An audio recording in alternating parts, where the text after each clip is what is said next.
Good morning class.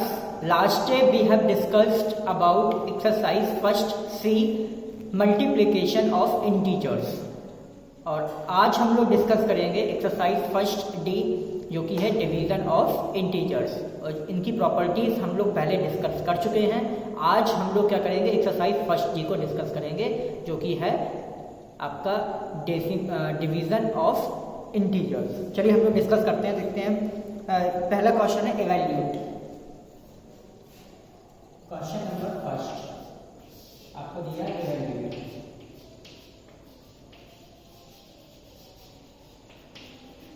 Evaluate means क्या होता है? Simply solve the question. Solve जो क्वेश्चन दिया उसको सॉल्व करना। ए नंबर दिया -40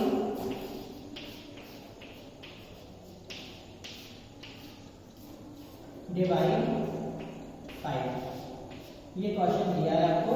अब आपको पता है कि what is the means of divide. Divide मतलब को हम चेंज करते हैं मल्टीप्लाई में। ये हम लोग क्लास 6 में भी पढ़े हैं, क्लास 5 में भी पढ़े हैं कि क्या किया जाता है, जो डिवाइड का सिंबल होता है उसको चेंज कर दिया जाता है मल्टीप्लाई में, और मल्टीप्लाई के में चेंज करने के बाद जो सिंबल के बाद जो नंबर लिखा होता है उसका जस्ट कर देते हैं रेसिप्रोकल। और रेसिप्रोकल मीन्स क्या होता है? रेसिप्रोकल मतलब न्यूमरेटर को डिनोमिनेटर में शिफ्ट कर देते हैं और डिनोमिनेटर को न्यूमरेटर में शिफ्ट कर देते हैं। तो हम वही करेंगे इसमें। क्या हो गया? ये हो गया -40 और डिवाइड या हम एक और दूसरा तरीका है, हम बोल सकते हैं कि मीन्स ऑफ डिवाइड। डिवाइड का मतलब क्या होता है? अपॉन। डिवाइड क्या हम बोलते हैं 2/3 मतलब क्या होता है? 2 डिवाइड 3। तो इसका मीन्स क्या होता है? अपॉन। 4 से डिवाइड करते हैं अपॉन 5 और इसको डिवाइड कर दो कितने टाइम मिल जाएगा? 8 टाइम। 5 × 40 तो आपको कितना आंसर आ जाएगा? -8। इस तरीके से सॉल्व कर सकते हैं क्वेश्चन को। चलिए इसका एक और क्वेश्चन डिस्कस करते हैं। Question number F.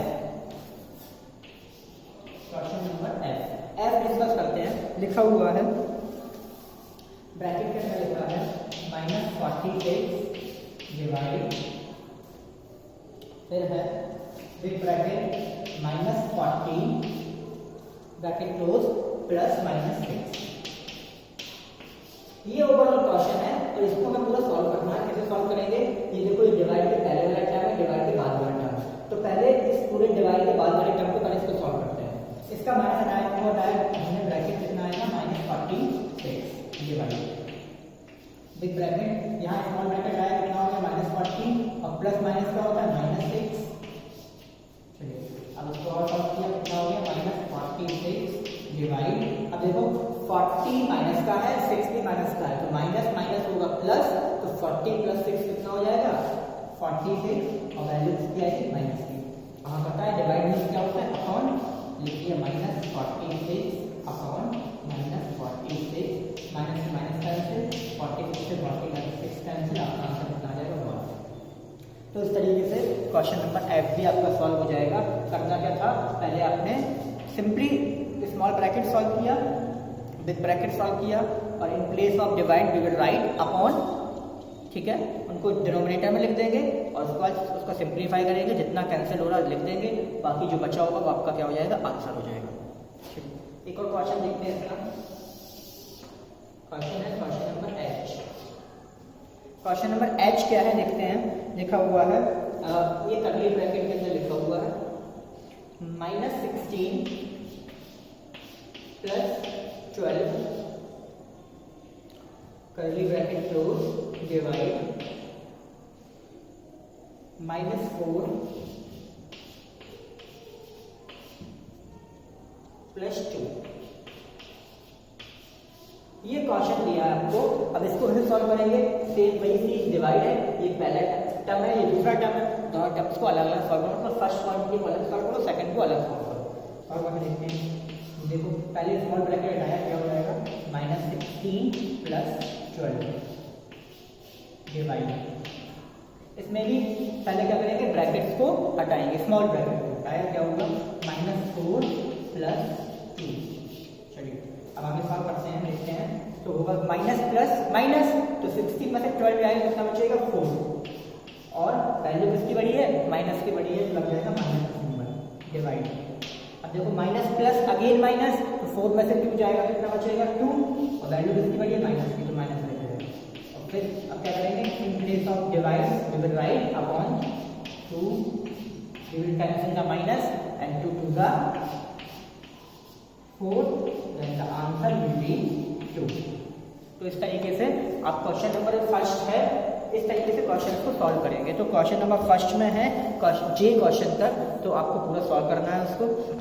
इसके बाद आते हैं क्वेश्चन नंबर सेकंड में।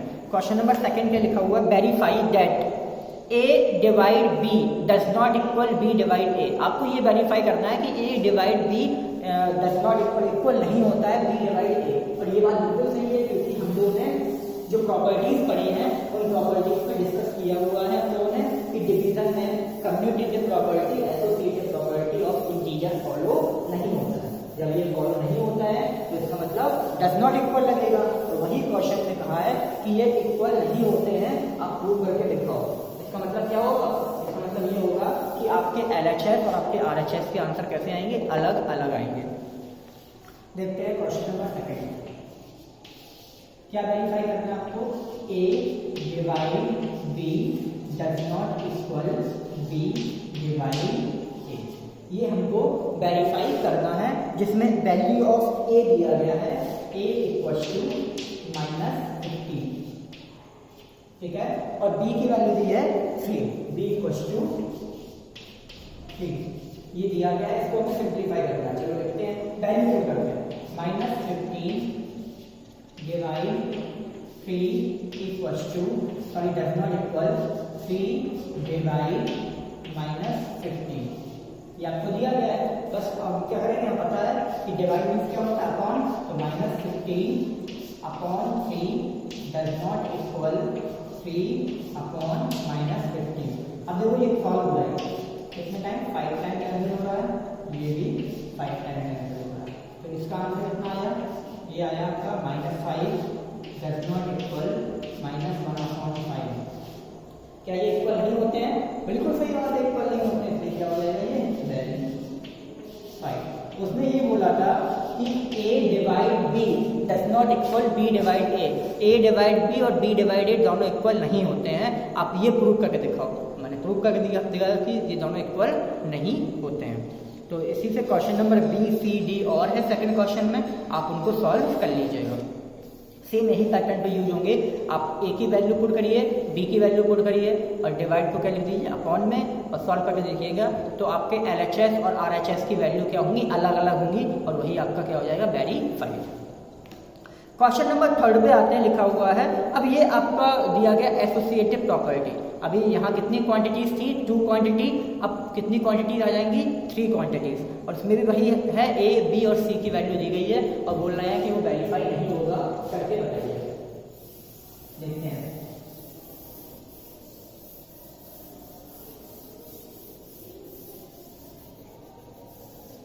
क्वेश्चन नंबर है आपका थर्ड, और अब क्या वेरीफाई हमें करना है? ये देखिए, वेरीफाई करना है A divide B divide C does not equal नहीं होता है इसके A divide B plus A divide C ये दिया गया। अच्छा, यहाँ पर प्लस का सिंबल लगा हुआ है, प्लस का सिंबल लगा है, और ये आपको बता रहा है कि ये इक्वल नहीं होते हैं, तो ये प्रूव करके बताओ। और इसमें वैल्यूज क्या दी गई हैं? इसका क्वेश्चन नंबर ये बता रहा हूँ, ए वाला आप लोग लगाइएगा। बी में ए में क्या दिया है? A इक्वल टू -20 और B इक्वल टू दिया है -5 और C इक्वल टू दिया है 4। ये क्वेश्चन दिया है और इसको बताना है कि दोनों वेरीफाई नहीं होते हैं। सिंपली वैल्यू को कर देते हैं। चलिए करते हैं। देखो A की वैल्यू कितनी है? -20 डिवाइड B की वैल्यू है -5 plus 4 does not equal -20 divide -5 plus -20 divide 4। अब इसको सॉल्व कर लेना है। कैसे करेंगे सॉल्व? -20 और डिवाइड, देखिए -5 प्लस 4, माइनस प्लस माइनस, तो 5 में से 4 जाएगा, 1 बचेगा और किसका आएगा? -1। डज नॉट इक्वल, इनको सॉल्व किया, देखो माइनस से माइनस कैंसिल हो जाएगा और 5 हो गया और 20 4 प्लस, अब देखो यहाँ पर माइनस लिखा है यहाँ 4, तो कितने बार जाएगा 5 टाइम, तो कितने का जाएगा 5 माइनस का, क्योंकि माइनस लगा हुआ है। अब इसको सॉल्व करके देखते हैं, ये कितना हो गया -20 upon -1 does not equal 4 plus minus -5, तो सॉल्व करेंगे तो ये कैंसिल हुआ और 1 से कितने टाइम गया 20 times 20 does not equal plus minus minus कितना आया -1, क्या दोनों इक्वल होते हैं, नहीं होते हैं ना, तो क्या हो गया ये वेरी फाइन, उसने का इक्वल नहीं आना चाहिए और हमारा भी आंसर इक्वल नहीं आया, तो ये क्या हो गया आपके वेरीफाई हो गए और ये आपका क्या हो जाएगा आंसर। आते हैं क्वेश्चन नंबर 4 पे, लिखा है राइट 3 पेयर्स ऑफ इंटीजर्स, आपको 3 पेयर लिखने हैं इंटीजर्स के और वो इंटीजर्स आप मान लीजिए ए और बी हैं, सच दैट ऐसा मानना है कि a divide b equals to -4, a divide b की वैल्यू कितनी है, a divide b equals to y -4, आप a की वैल्यू भी कुछ मान लो, b की वैल्यू भी कुछ मान लो, बस आंसर कितना आना चाहिए -4, तो आपने मान लिया कितने लिखने हैं आपको 3 लिखने हैं, आपने फर्स्ट नंबर ऐसे लिख लिया, सपोज फर्स्ट नंबर पे हो गया आपका a इक्वल्स टू 8 और b इक्वल्स टू हो गया -2, क्योंकि डिवाइड करोगे कितना आंसर आ जाएगा आपका, डिवाइड करने में आंसर कितना है आपका आएगा -4 आएगा। सेकंड नंबर आप मानेंगे, ठीक है, सेकंड नंबर आप क्या मानेंगे a इक्वल्स टू कितना मान लीजिए, आपको 4 लाना है ना, तो आप क्या कर लो a इक्वल्स टू आप मान लो 20 और b इक्वल्स टू कितना आ जाएगा -5, फिर इसको सॉल्व करेंगे कितना आंसर आएगा 4 आएगा, वो भी माइनस का। थर्ड नंबर आप क्या ले लो a इक्वल्स टू मान लिया आपने -24 और b इक्वल्स टू मान लो 6, तो ये ऐसा नहीं है कि बस एक ही यही सही है, आप कुछ भी मान सकते हैं, इसके आंसर बहुत सारे हो सकते हैं, बस आंसर क्या आना चाहिए -4 ही आना चाहिए। जैसे एक क्वेश्चन अभी आप लोगों ने फर्स्ट ए और फर्स्ट बी एक्सरसाइज में भी सॉल्व किया था, ठीक है, तो उसमें भी इंटीजर्स थे ना, पेयर हमें बनाने थे, तो आप कुछ भी मान सकते थे उसमें भी, इसमें भी कुछ भी मान सकते हैं, बस आंसर कितना आना चाहिए -4 ही आना चाहिए। आते हैं क्वेश्चन नंबर 5 पे, लिखा है an elevator is 25 metre below the ground level, एक एलिवेटर है वो कितना है 25 बिलो मीन्स होता है नीचे, ग्राउंड लेवल के 25 मीटर नीचे है और लिखा हुआ है and it assist at the rate of 5 metre per minute, अगर वो 5 मीटर मतलब हर 1 मिनट में 5 मीटर कहाँ जा रहा है ऊपर आ रहा है, आपसे पूछा गया है फाइंड द टाइम, आपको टाइम बताना है कितना टाइम लेगा by it to reach 50 metre above the ground level से 50 मीटर ऊपर तक जाने में उसे कितना टाइम लगेगा। समझिए क्वेश्चन बहुत अच्छा क्वेश्चन है, एक मैं छोटे से फिगर से बताऊंगा आपको ये क्वेश्चन।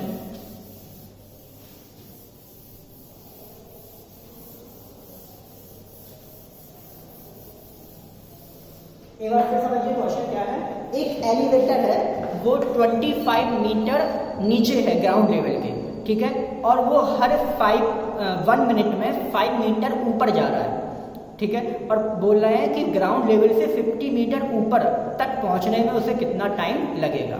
तो देखिए क्वेश्चन नंबर 6, सपोज हमने माना ये हमारा ग्राउंड लेवल, क्या है हमारा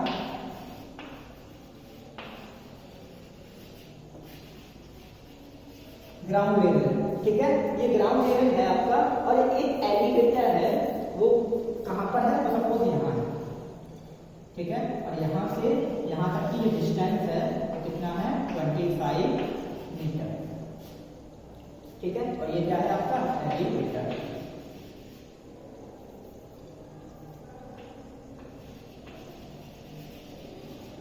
ठीक है, एलिवेटर है आपका, ठीक। अब वो क्या कर रहा है, वो 5 मीटर पर मिनट के स्पीड से ऊपर आ रहा है, ऐसे मतलब ऊपर आ रहा है और कहाँ तक जाना है उसे 50 मीटर अबव तक ऊपर जाना है, कहाँ पर जाना है मतलब यहाँ तक पहुँचना है, और ये क्या है ये यहाँ से यहाँ तक कितना है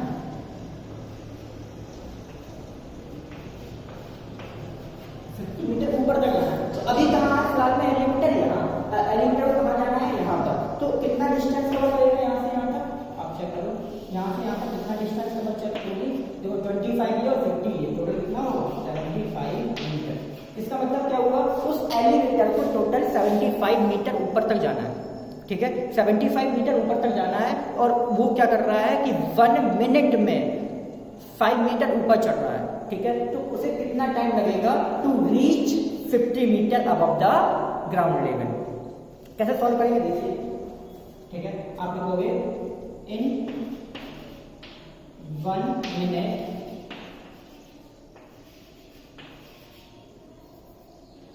एलिवेटर मूव्स कितना equal to 5 metre. 5 metre move कर रहा है, ठीक है, 1 मिनट में, ठीक। तो 1 मीटर आप इसमें क्या लगाएंगे, यूनिटरी मेथड लगाएंगे, क्योंकि टाइम निकालना है, ठीक है। या इसका लैंग्वेज थोड़ा सा और अलग ले सकते हैं, कैसे,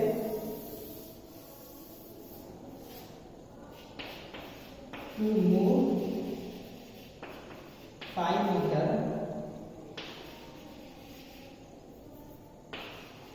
एलिवेटर टेक्स, कितना टाइम ले रहा है, elevator takes equal to 1 minute. अच्छा बताओ 5 मीटर में कितना टाइम ले रहा है, 1 मिनट। तो to move 1 metre elevator takes, कितना टाइम लेगा एलिवेटर 1 मीटर करने में, यूनिट में लगेगा, कितना लगेगा 1/5 है। लेकिन एक्चुअल में कितना मूव होना है उसे मूव हो रहा है 75 मीटर। तो आप लिखेंगे to move 75 metre elevator takes equal to 1/5 into 75, और ये क्या आ जाएगा आपका मिनट में। तो इसको सॉल्व करो, कितने टाइम 50, आपका आंसर कितना आ जाएगा 50 मिनट। बस इसमें मेन क्वेश्चन में क्या था, समझना था कितना मीटर वो ऊपर जाएगा। अब आप ये सोचिए 50 मीटर ऊपर जा रहा है, लेकिन वो 25 मीटर नीचे था। तो पहले 25 मीटर कहाँ पे आएगा, ग्राउंड लेवल पे आएगा चलने पे, उसके बाद फिर ऊपर जाएगा। तो टोटल कितना चलना था उससे 75 मीटर। तो कितना आएगा आपका 15 मिनट में वो क्या कर लेगा, पूरा डिस्टेंस को कवर कर लेगा। और कहाँ पहुंच जाएगा, 50 metre above the ground level. Question number 6 पे आते हैं। Temperature of a temperature of a room at midnight is -4 degree Celsius. एक रूम का टेम्परेचर वो है -4 degree Celsius. The room temperature increases, और रूम का टेम्परेचर क्या हो रहा है, इंक्रीज हो रहा है। अच्छा मिडनाइट है, मिडनाइट मतलब क्या, 12 बजे। जो रात को 12 बजते हैं उसको बोलते हैं मिडनाइट। तो रात को 12 बजे क्या था, जो रूम का टेम्परेचर था वो था -4 डिग्री सेल्सियस। और अब क्या हो गया, बढ़ना, इंक्रीज होना चालू हो गया है temperature. And the room temperature increase at the rate of 2 degree Celsius per hour. हर घंटे 2 डिग्री सेल्सियस बढ़ रहा है। आपसे पूछा गया find the temperature at 4 AM, सुबह 4 बजे कितना होगा, एंड 12 नून मतलब दोपहर को 12 बजे कितना होगा। तो देखिए रात को 12 बजे कितना टेम्परेचर है, -4, और हर घंटे कितना टेम्परेचर बढ़ रहा है, 2 डिग्री सेल्सियस। तो 4 आवर में कितना बढ़ जाएगा, 8 डिग्री सेल्सियस। तो आप लिख देंगे -4 + 8 इक्वल्स टू कितना आ जाएगा आपका +4 डिग्री सेल्सियस आंसर आ जाएगा। कैसे करेंगे आप लोग, अभी फिलहाल में कितना टेम्परेचर है, -4 डिग्री सेल्सियस। तो 4 आवर बाद अब टेम्परेचर कितना बढ़ जाएगा आपका, 8 डिग्री सेल्सियस, क्योंकि हर घंटे कितना बढ़ रहा है, 2 डिग्री। तो 4 आवर में कितना बढ़ जाएगा, 8 डिग्री। तो -4 + 8 करेंगे, कितना हो जाएगा, सुबह 4 बजे आपका टेम्परेचर रूम का हो जाएगा 4 डिग्री सेल्सियस। और दोपहर 12 बजे कितना होगा, अब आप बताइए, रात को 12 बजे से दोपहर को 12 बजे तक टाइम कितना हो जाता है, 12 आवर। और हर आवर कितना मतलब चेंज हो रहा है, 2 डिग्री। तो 12 आवर में कितना चेंज हो जाएगा, 24 डिग्री। तो -4 + 24 इक्वल्स टू प्लस का 20 डिग्री सेल्सियस हो जाएगा दोपहर को 12 बजे। तो ये आपका इससे आंसर आ जाएगा। आते हैं क्वेश्चन नंबर 7 पे, लिखा है in a test +5 marks are given for every correct answer. अगर आप आंसर करेक्ट देते हैं, ये क्वेश्चन कल भी हम लोगों ने लगाया था इस टाइप का, आप अगर आंसर करेक्ट देते हैं you will get +5 marks, and if your answer is incorrect then you will get -1 marks. ठीक है, Rohit answered all the question. Rohit ने क्या किया, सारे क्वेश्चन के आंसर दिए एंड स्कोर्ड 30 मार्क्स। और कितने मार्क्स स्कोर किए, 30 मार्क्स स्कोर किए। And he got 10 correct answer. उसने कितने आंसर करेक्ट दिए, 10 आंसर करेक्ट दिए। आपको बताना है कितने आंसर ऐसे होंगे जो इनकरेक्ट होंगे। अब इस क्वेश्चन को समझिए, थोड़ा सा अलग क्वेश्चन है, इस टाइप से सॉल्व करते हैं। ये देख लीजिए, क्योंकि क्वेश्चन नंबर 7 और क्वेश्चन नंबर 8 कॉपी है एक दूसरे का, तो मैं क्वेश्चन नंबर 7 पूरा लगा ले रहा हूँ, आप लोग उसी बिहाफ पे क्वेश्चन नंबर 8 को भी लगाएंगे। कैसा है क्वेश्चन, देखिए क्वेश्चन नंबर 7 क्या है, फॉर एवरी करेक्ट आंसर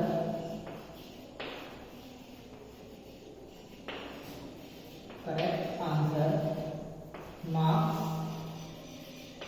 कितना लिखना है आपको 5, ठीक है। And for every wrong answer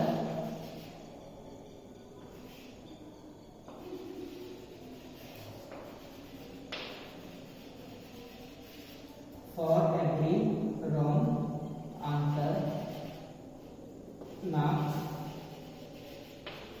कितना जाएगा आपका -1 मार्क्स, मतलब कि डिडक्ट हो जाएगा 1 मार्क्स, क्या हो जाएगा माइनस, ठीक है। अब फर्स्ट नंबर पे लिखा है रोहित स्कोर कितना,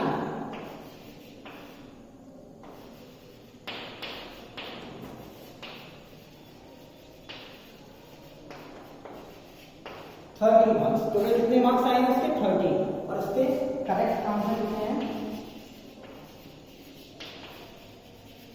करेक्ट आंसर है उसके 10। करेक्ट आंसर कितने हैं, करेक्ट आंसर है उसके 10, ठीक है। आपको बताने की करेक्ट, आप लिखोगे रॉन्ग आंसर,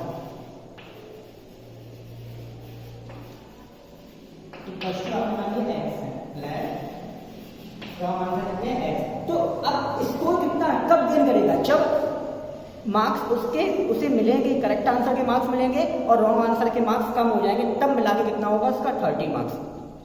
क्योंकि आप सुनिएगा, अगर उसने करेक्ट आंसर दिए होंगे सारे करेक्ट आंसर दिए होंगे, तो 10 करेक्ट आंसर दिए ना, तो 10 के यहाँ पे तो 50 मार्क्स होने चाहिए, क्योंकि एक करेक्ट आंसर में मिलना है 5 मार्क्स, तो 10 करेक्ट आंसर कितने मिलने चाहिए 50 मार्क्स, लेकिन आए कितने 30।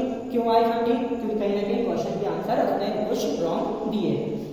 तो आप क्या लिखोगे, सुनना चाहिए, करेक्ट आंसर कितने हैं 10 करेक्ट आंसर है, और मार्क्स कितने मिलते हैं 5 करेक्ट आंसर पे 5, तो 10 × 5 प्लस रॉन्ग आंसर कितने हैं x, पता नहीं कितने हैं x है, लेकिन मार्क्स कितना मिल रहा है उसमें -1, ठीक है।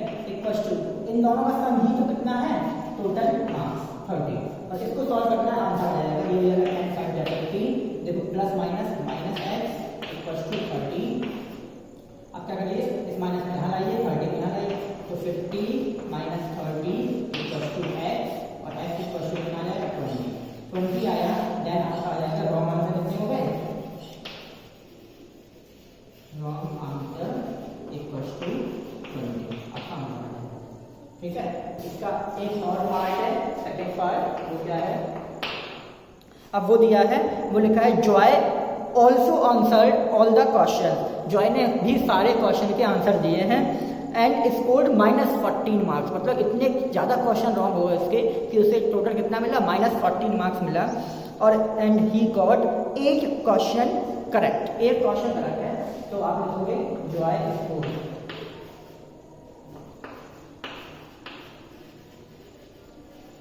कितना स्कोर किया उसने -14, ठीक है, -14 स्कोर किया है, जिसमें से करेक्ट आंसर कितने हैं,